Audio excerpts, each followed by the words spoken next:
بسم اللہ الرحمن الرحیم۔ السلام علیکم ورحمۃ اللہ وبرکاتہ۔ الحمدللہ رب العالمین والصلاة والسلام علی اشرف الانبیاء والمرسلین نبینا محمد وعلی آلہ واصحابہ اجمعین وبعد۔ جدید مناہج کی حقیقت کے آج کے اس دوسرے حلقے میں انشاءاللہ تبارک و تعالی ہمارے سامنے سوال نمبر 105 اور 106 105 اور 106 ان دونوں سوالات میں جماعت تبلیغ یا فرقہ تبلیغ اور اسی طرح سے فرقہ الاخوان المسلمون کے بارے میں پوچھا گیا۔ چونکہ ہم لوگوں نے ابھی اس سے پہلے کے حلقے میں جماعت تبلیغ کے سلسلے میں بہت ساری باتیں پڑھی ہیں، اس لیے یہ سوالات اختصار کے ساتھ آپ کے سامنے اور سرسری طور پر پیش کیے جاتے ہیں۔ ان کے جوابات سوال نمبر 105 میں پوچھا جا رہا ہے تبلیغی جماعت کی کیا حقیقت ہے اور اس کا کیا منہج ہے۔ تبلیغی جماعت کی کیا حقیقت ہے اور اس کا کیا منہج ہے جس پر وہ قائم ہے؟ کیا اس سے وابستہ ہونا یعنی اس سے جڑنا، تبلیغی جماعت سے جڑنا یا اس کے افراد کے ساتھ دعوت کے لیے نکلنا جائز ہے؟ اس کے افراد کے ساتھ یعنی جو تبلیغی جماعت کے لوگ نکلتے ہیں دعوت کے لیے، کیا ان کے ساتھ دعوت کے لیے نکلنا جائز ہے؟ جیسا کہ وہ کہتے ہیں بشرطے کہ وہ تعلیم یافتہ ہوں اور ان کے پاس صحیح عقیدہ ہو جیسے اس ملک کے لوگ ہیں۔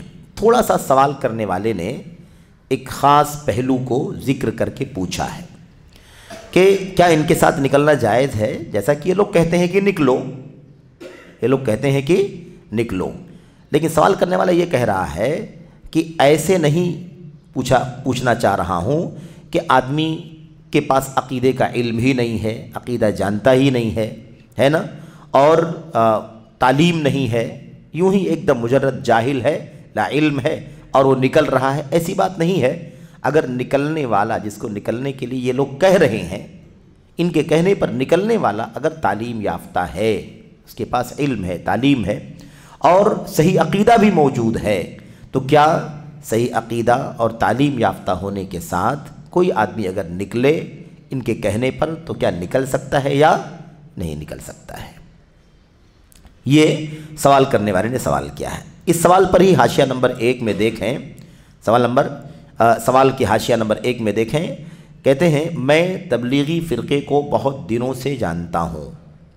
یہ علامہ عبدالرزاق عفیفی ہیں جو سعودی عرب کی کبار علماء ٹیم جو تھی اس کے ایک بہت بڑے ممبر ہیں، اور افتاء دارالفتاء جو ہے یعنی فتویٰ کمیٹی سعودی عرب کا جو سب سے بڑا فتویٰ بورڈ ہے اس کے ممبر رہے ہیں عبدالرزاق عفیفی رحمۃ اللہ علیہ۔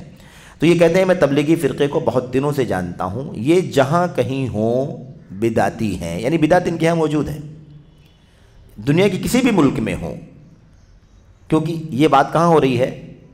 سعودی عرب کے بارے میں ہو رہی ہے کہ سعودی عرب میں جماعت تبلیغ کے لوگ اور ہمیں دعوت کے لیے نکلنے کے لیے کہتے ہیں ہمارے پاس تعلیم ہو، تعلیم یافتہ ہوں ہم، اور ہمارے پاس صحیح عقیدہ ہو، تو کیا نکل سکتے ہیں کہ نہیں نکل سکتے ہیں؟ تو شیخ کہتے ہیں نیچے حاشیے میں کہ میں تبلیغی فرقے کو بہت دنوں سے جانتا ہوں، یہ جہاں کہیں ہوں بدعتی ہیں، یہ مصر، امریکہ، سعودی عرب وغیرہ میں ہیں، اور سب کے سب اپنے پیر اپنے شیخ الیاس سے جڑے ہوئے ہیں۔ مولانا الیاس صاحب کی بات انہوں نے کہی ہے۔ مولانا الیاس صاحب جو جماعت تبلیغ کے فاؤنڈر ہیں، مؤسس ہیں، بانی ہیں، انہوں نے ان سے یہ لوگ جڑے ہوئے ہیں۔ شیخ عبد المحسن العباد حافظہ اللہ فرماتے ہیں تبلیغی جماعت کے یہاں بہت سارے منکرات ہیں اور اس کی بنیاد رکھنے والے بدعتی صوفی سلسلوں سے جڑے ہوئے ہیں۔ اس کی بنیاد رکھنے والے مولانا الیاس صاحب ہے نا، کس سے جڑے ہوئے ہیں؟ ایسے ہی تبلیغی نصاب جو فضائل اعمال تبلیغی نصاب ہے 2 جلدوں میں، اس کو لکھنے والے مولانا زکریا صاحب کاندھلوی کہتے ہیں کہ تبلیغی جماعت کے ہاں بہت سارے منکرات ہیں اور اس کی بنیاد رکھنے والے بدعتی صوفی سلسلوں سے وابستہ، بدعتی سلسلے، صوفیت والے سلسلے یعنی وہی نقشبندی، سہروردی، قادری، چشتی، شاذلی ہے نا، جو سلسلے ہیں تصوف کے، ان صوفیت کے سلسلوں سے جڑے ہوئے ہیں اور عقیدے میں منحرف لوگ ہیں، عقیدے میں انحراف پایا جاتا ہے، اور یہ کوئی دعویٰ نہیں ہے، کتابیں اٹھا کر کے ہم دیکھیں گے تو ہمیں یہ باتیں اس سے کہیں زیادہ مل جائیں گی جو شیخ نے یہاں پر کہی ہیں۔ اور ہم نے بہت پہلے جب جدید مناہج کے شروع کے سیشن ہم لوگوں نے پڑھے ہیں، کافی پہلے، میں سمجھتا ہوں کہ کئی مہینوں پہلے یا سال پہلے، تو اس طرح کی بہت ساری باتیں ان کی کتابوں سے اقتباسات کے ساتھ ہم نے پڑھا ہے، کتابوں کے اقتباسات کے ساتھ، باقاعدہ کتابوں کی صفحات کو صفحہ نمبر کے ساتھ، جلد نمبر کے ساتھ، پوری تفصیل کے ساتھ ہم نے پڑھا ہے کہ انہوں نے اپنی کتابوں میں جو باتیں، جو عقیدے لکھے ہیں وہ ایسے ہی ہیں جیسے یہاں پر شیخ کہہ رہے ہیں کہ صوفی سلسلوں سے جڑے ہوئے ہیں اور عقیدے میں منحرف لوگ ہیں، لہٰذا یہ نو ایجاد بدعت ہے۔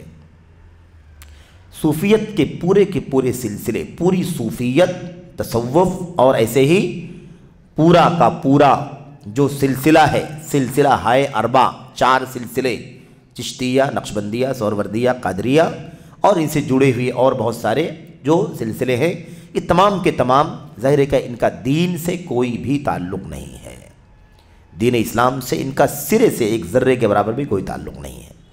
یہ ساری چیزیں اسلام سے، اسلام کے اصل محور سے، قرآن سے، سنت سے، سلف امت صحابہ کرام جہاں پورا کا پورا دین اسلام عملی طور پر بھی برتا گیا، اس پورے دور سے اس کا کوئی تعلق نہیں ہے۔ تو یہ نیا فرقہ ہے، نیا راستہ ہے، نئی نو ایجاد بدعت ہے۔ یہ شیخ عبد المحسن بن حمد العباد جو ابھی بحیات ہیں الحمدللہ اور مسجد نبوی کے مدرس رہے ابھی جلدی تک، انہوں نے الفتاوی المہمہ فی تبصیر الامہ، اس کتاب کے اندر یہ ان کا فتویٰ موجود ہے۔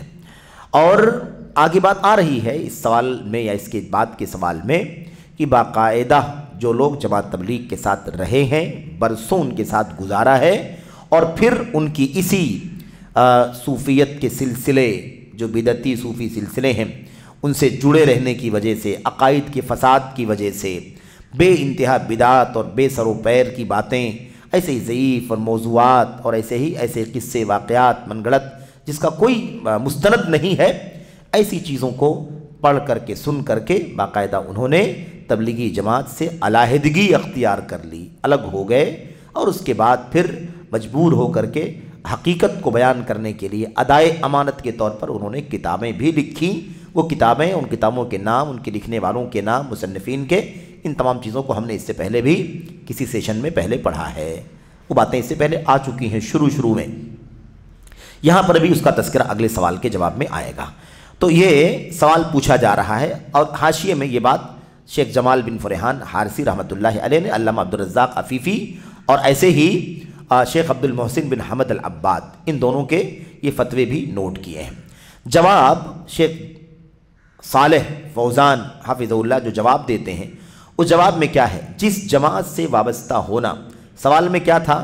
کیا اس جماعت کا منہج کیا ہے؟ اس جماعت یعنی فرقہ تبلیغ کی حقیقت کیا ہے؟ اس کا منہج کیا ہے؟ کیا اس سے وابستہ ہونا اور اس کے افراد کے ساتھ دعوت کے لیے نکلنا جائز ہے؟ یہ سوال تھا نا۔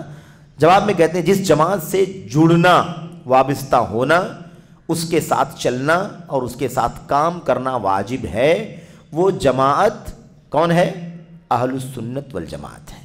جس جماعت سے جڑنا ہے، جس سے وابستہ ہونا ہے، جس کے ساتھ سپورٹ کرنا ہے، جس کے ساتھ نکلنا ہے، جس کے ساتھ مشن میں کام کرنا ہے، وہ ایک ہی جماعت ہے، اس کو اہل السنت والجماعت کہتے ہیں۔ اس کے نام صفاتی کئی ایک ہیں، اس کے صفاتی نام کئی ایک ہیں۔ دیکھیں دعوے داریوں میں یہ نام بہت سارے لوگوں نے استعمال کیا ہے۔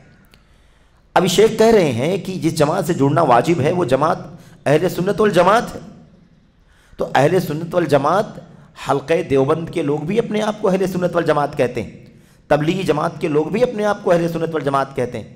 بریلویوں کا، قبر پرستوں کا جو گروہ ہے، رضا خانیوں کا، مولانا احمد رضا خان صاحب بریلوی صاحب کی جو جماعت ہے، اور اس کے حلقے کے، اس فرقے کے جو بہت سارے علماء ہیں، وہ سب اپنے آپ کو اہل السنت والجماعت ہی کہتے ہیں، اہل سنت والجماعت ہی کہتے ہیں۔ لیکن اسی لیے شیخ صالح بن فوزان بن عبداللہ الفوزان نے کیا کہا؟ وہ جماعت جس سے جڑنا ضروری ہے وہ اہل سنت و جماعت ہے جو اس عقیدہ و منہج پر قائم ہے جس پر نبی کریم صلی اللہ علیہ وسلم اور صحابہ کرام گامزن تھے۔ یعنی گویا کہ اسلام کا استعمال بہت سارے لوگ کر رہے ہیں، اہل سنت اور اہل جماعت کہلانے والے بہت سارے لوگ ہیں انہوں نے اپنے نام کو اس طرح سے رکھا تاکہ سب کو لگے کہ ہم ہی صحیح معنوں میں کتاب و سنت کے حاملین ہیں، لیکن ناموں سے نہیں، حقیقتوں کا پتہ نشاطات سے، سرگرمیوں سے، عقیدے سے، نظریے سے، فکر سے پتہ چلتا ہے، جو کچھ وہ کرتے ہیں اسے معلوم پڑتا ہے۔ تو اہل سنت والجماعت کا نام استعمال کر لینا الگ چیز ہے، صحیح معنوں میں اہل سنت اور ایسے ہی جماعت ہونا یہ الگ چیز ہے، یہ الگ چیز ہے۔ اور یہ چیز میرے بھائیوں پہلے سے ہی، بہت پہلے سے چیز چل رہی ہے کہ لوگوں نے ناموں کا استعمال کیا، ایک دم مستند ناموں کا استعمال کر کے اسے اپنی اصطلاح میں ڈھالا، اب توحید کا لفظ کتنا مقدس لفظ ہے، کتنا پیارا لفظ ہے، توحید سے بڑھ کر کے کیا ہے میرے بھائیوں، لیکن اس توحید کے لفظ کا بھی ایک خاص اصطلاح میں استعمال کیا گیا، سمجھ رہے ہیں نا؟ اہل بدعت نے توحید، آئے گی بات، اشاعرہ، معتزلہ، ان لوگوں نے کس طرح سے توحید کا لفظ استعمال کیا اور کس معنی میں توحید کو لیتے۔ عدل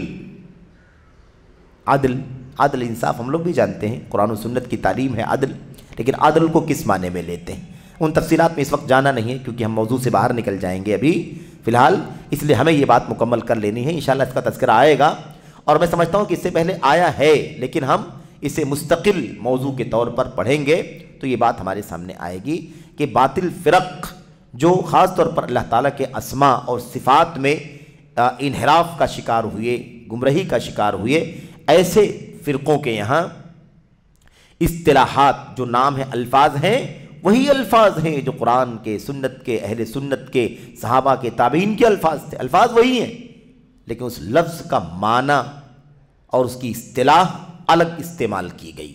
توحید وہی لفظ ہے لیکن معنی کچھ اور ہے، عدل وہی لفظ ہے لیکن معنی کچھ اور ہے، اہل السنت لفظ وہی ہے، معنی کچھ اور ہے، جماعت لفظ وہی ہے لیکن معنی کچھ اور ہے۔ تو اسی لیے یہ بھی واضح کرنا ضروری ہو گیا کہ اب اہل سنت تو سب اپنے آپ کو کہہ رہے ہیں، تو ہمیں واضح کرنا ہے۔ شیخ صالح فوزان اسی لیے واضح کرتے ہیں کہ اہل سنت والجماعت سے جڑنا ضروری ہے، ایک ہی جماعت ہے جس سے جڑنا ضروری ہے، اور وہ جماعت ہے اہل سنت و جماعت، لیکن دعوے والے نہیں، حقیقت والے۔ کہتے ہیں جو اس عقیدہ و منہج پر قائم ہے جس پر نبی کریم صلی اللہ علیہ وسلم اور آپ کے صحابہ گامزن تھے، چل رہے تھے، جو جماعتیں اس کے خلاف ہیں ان سے برات کرنا واجب ہے، چاہے نام یہی رکھتے ہوں۔ جو جماعتیں اس کے خلاف ہیں ان سے برات کرنا، الگ تھلگ رہنا ضروری ہے۔ اس میں بڑھا لیں کہ چاہے ان کا نام یہی کیوں نہ ہو، یعنی ناموں سے نہیں کوئی چیز حاصل ہوتی، اصل معاملہ کس کا ہے؟ اصل معاملہ حقیقتوں کا ہے، اس کا عقیدہ کیا ہے، منہج کیا ہے۔ تو یہ خاص بات ہے کہ جڑنا ہے کس سے، جس کا یہ ہے۔ اور ہم نے کہا کہ صفاتی نام بہت سارے ہیں، اہل السنت والجماعت کے صفاتی نام بہت ہیں، وہ الجماعت بھی ہیں، وہ السلفیون بھی ہیں، وہ اہل الحدیث بھی ہیں، وہ اہل الاثر بھی ہیں، وہ ایسے ہی اصحاب الحدیث بھی ہیں، نام ان کے بہت سارے ہیں۔ ایسے انہی کو الغرباء بھی کہا ہے اللہ کے نبی صلی اللہ علیہ وسلم نے، اسی طرح انہی کو الطائفۃ المنصورہ کہا گیا، انہی کو فرقہ ناجیہ کا نام دیا گیا، فرق والی حدیث کے سے لے کر کے اس کا نام فرقہ ناجیہ پڑا، الا واحدہ۔ یہ صفاتی نام ہے، یہ نام صفاتی ہیں، تو ہیں سب ایک ہی لیکن نام صفات کے اعتبار سے ایک سے زیادہ ہیں۔ اچھا، البتہ ہم پر واجب ہے، آگے کہتے ہیں البتہ ہم پر واجب ہے کہ انہیں سنت رسول صلی اللہ علیہ وسلم کے مطابق اللہ تعالیٰ کی طرف بلاتے رہیں، یہ ہماری ذمہ داری ہے۔ تو بات کیا واضح کیا ہوئی؟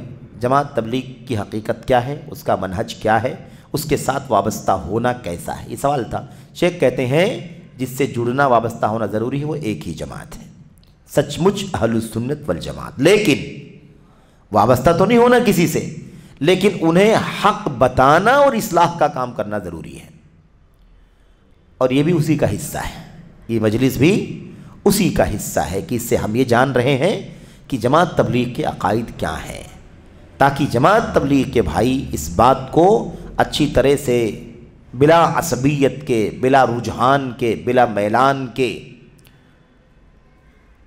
خالی الذہن ہو کر کے اس بات کو سمجھیں کہ کیا جماعت تبلیغ کے عقائد اور ان کا منہج اور جو کچھ اس میں بتایا اور پڑھایا جاتا ہے، کیا واقعی اسی پر اللہ کے نبی صلی اللہ علیہ وسلم آپ کے صحابہ تھے، یا وہ کچھ اور ہے جسے اہل السنت والجماعت کے نام سے، جماعت تبلیغ کے نام سے اور دیگر ناموں سے کرنا شروع کر دیا گیا ہے، اور وہ تعلیمات جو اللہ کے نبی کی اور صحابہ کرام کی ہیں اس کا اس سے کوئی تعلق نہیں ہے۔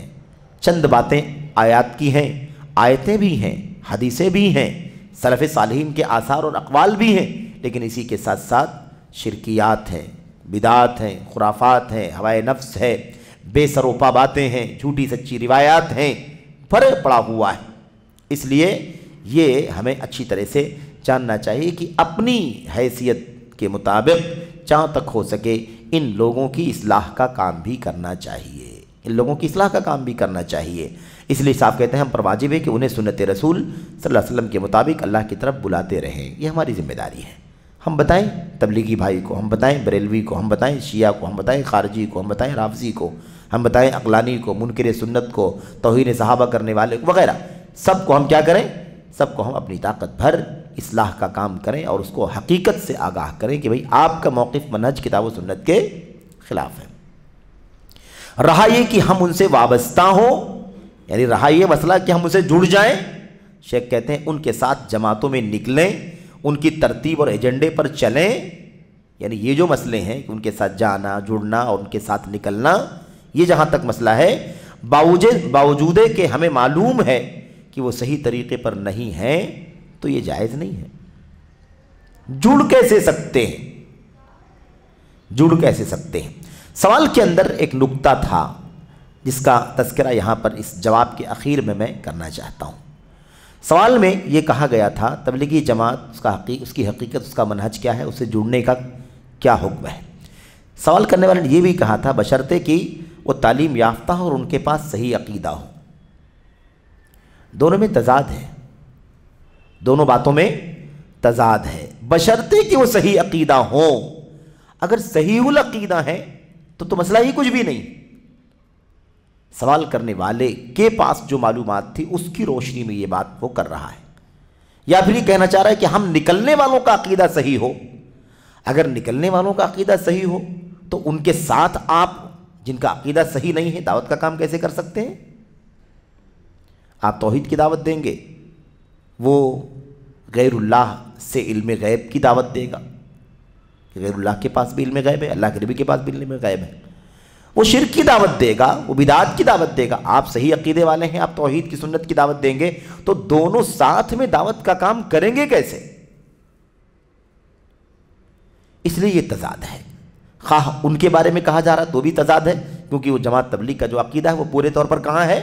وہ پورے طور پر تبلیغی نصاب سے، فضائل اعمال سے جڑا ہوا ہے، جس کے اندر بہت ساری باتیں، قرآن کی آیتیں حدیثیں ہونے کے بعد بھی بہت ساری باتیں بے سروپا ہیں۔ عقائد کا فساد ہے، انحراف ہے، تصوف کے سلسلے سے جڑنا ہے، یہ ساری باتیں ان کے ہاں موجود ہیں۔ تو یہ ممکن نہیں ہے کہ ان کا عقیدہ، ان تمام چیزوں کو اپنی آنکھوں سے ہم دیکھتے ہیں، پڑھتے ہیں، کتابوں میں ان کے لکھا ہوا ہے، تو ان کا عقیدہ صحیح کیسے ہو سکتا ہے؟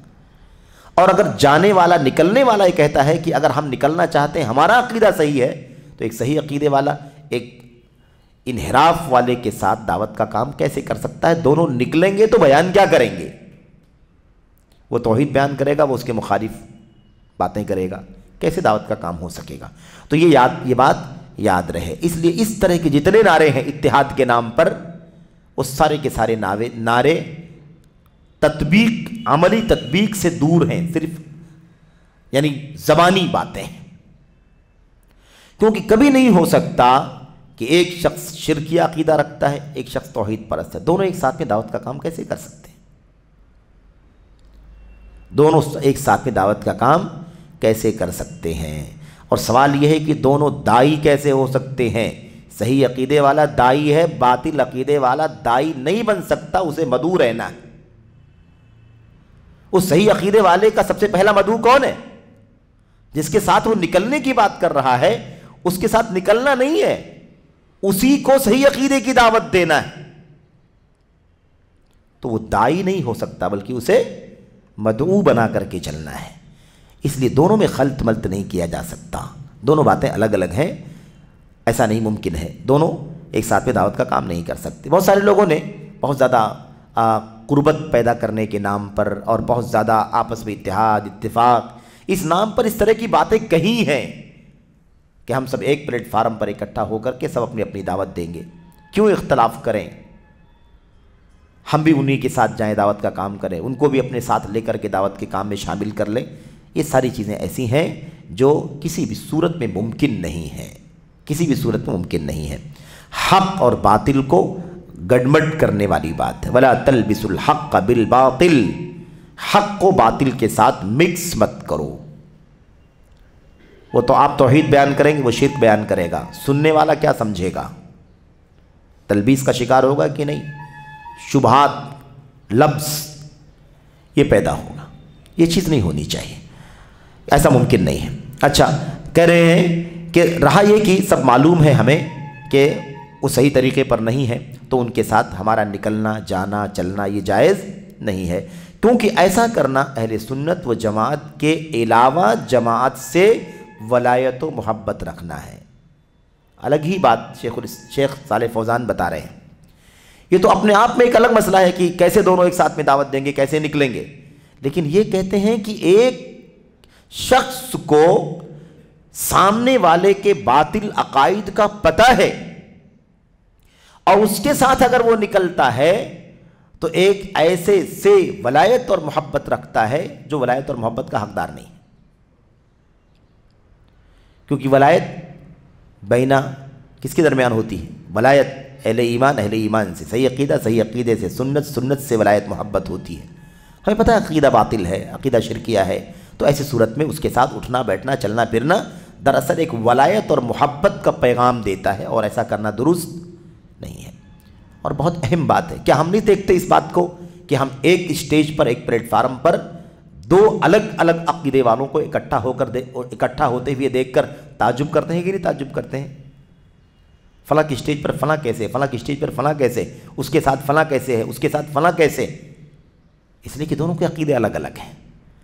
تو یہ مسئلہ یاد رہے۔ یہاں پر ایک بات اور یاد رکھیں کہ ساری باتیں دین، صحیح دین، عقیدہ، ایمان، توحید، سنت، اس کی دعوت، شرک کی تردید، بدعت کی تردید، صحیح منہج کی نشر و اشاعت، باطل منہج کی تردید، یعنی ایمان، عقیدے اور شریعت اسلامیہ کی دعوت اور اس کے مشن اور اس کے پلیٹ فارم کی بات چل رہی ہے کہ ایسے میں ہمارا تال میل باطل عقائد والوں کے ساتھ نہیں ہو سکتا، اور یہ ولایت اور محبت کے اصول کے بھی خلاف ہے۔ لیکن ملی مسائل ہوں، خلط ملط بھی نہیں ہونا چاہیے، ملی مسائل ہیں، ملکی مسائل ہیں، کوئی کامن ایشو ہے جس کا دین اور عقیدے سے تعلق نہیں ہے، ایسی صورت میں سب کو اکٹھا ہو کر کے کوئی ہے نا ملی کام کرنے میں شریک ہونا، کوئی ملکی مسئلے پر کام کرنا، بیٹھنا، اکٹھا ہونا، بات چیت کرنا، یہ اس میں داخل نہیں ہے،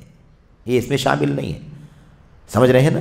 اب کوئی ملکی مسئلہ ہے، کوئی ملی یعنی ساری ملت کا مسئلہ ہے، تو ایسی صورت میں اگر سب اکٹھا ہو کر کے آپس میں ایک تال میل اور آپس میں ایک رائے ہو کر کے کوئی کام کرتے ہیں تو ان کے ساتھ اٹھنا بیٹھنا جانا اس میں کوئی عیب کی بات نہیں ہے۔ مسئلہ کس کا ہے؟ دین، ایمان، عقیدے اور اس کی دعوت دینے کا مسئلہ ہے کہ اس میں ہمارا اتحاد کبھی بھی، جب تک عقیدہ صحیح نہ ہو جائے تب تک اتفاق نہیں ہو سکتا۔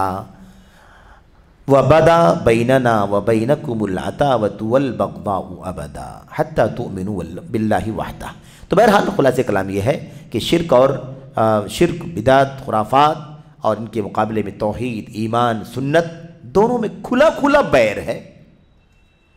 ایک چیز کو اللہ کے نبی مٹانے آئے تھے، دوسری چیز کو دنیا میں عام کرنے آئے تھے، تو دونوں چیزیں ساتھ میں ایک ساتھ میں کیسے ہو سکتی ہیں؟ بہرحال یہ تھا مختصر طور پر سوال نمبر 105 اور اس کا جواب۔ ہمارے سامنے سوال نمبر 106 ہے، اس کو بھی ہم سرسری طور پر پڑھ لیتے ہیں۔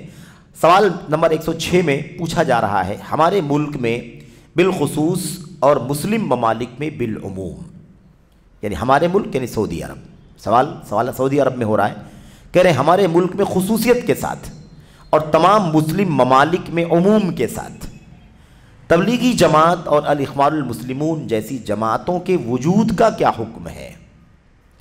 یعنی اگر سعودی عرب میں یہ دونوں جماعتیں پائی جائیں یا دوسرے مسلم ملکوں کے اندر یہ جماعتیں اگر پائی جائیں تو ایسا اس کا کیا حکم ہے؟